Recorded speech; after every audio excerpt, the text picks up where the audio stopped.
curse you, you'll get married to your father's choice. यही कहा था ना तुमने मुझे उस दिन? जो तुमने कहा वैसा ही हुआ है कभी.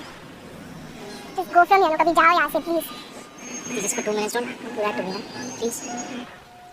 6 घंटे दिए थे ना तुमने मुझे उस दिन? वैसे छोड़ के चले जाओगे?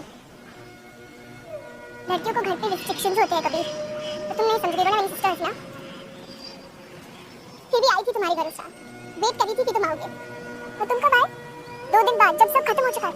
कहाँ थे तुम 2 दिन तक? सो रहे थे? कितने से कोई आइडिया नहीं था कि तुम आई थी वो रात. मैंने रिसेंटली बताया उसको. तुम्हारा उस दिन फोन नहीं आया ना तो वो साइक आउट होकर मॉर्फिन का इंजेक्शन लगा लिया. ओवरडोज हो गया था. It was a hopeless situation for him that night. सीधे 2 दिन के बाद उठा. और इस बीच में तुम्हारी शादी, उसकी भाई की शादी, सब कुछ एक साथ हो गया. जब होश में आया, I told him that you are getting married and the next moment he was standing right in front of you. और इसके बाद इसके पापा ने भी इसको घर से निकाल दिया. अकेला रहता था, सिर्फ हॉस्पिटल में काम करता था बस. अभी रिसेंटली घर वापस शिफ्ट हुआ है अपनी दादी के डेथ के टाइम. ये सब मैं इसलिए बता रहा हूँ ताकि तुम्हें पता रहे, क्योंकि ये बताएगा नहीं तुम्हें. अभी तुम लोग बात करो, आई वोंट डिस्टर्ब यू.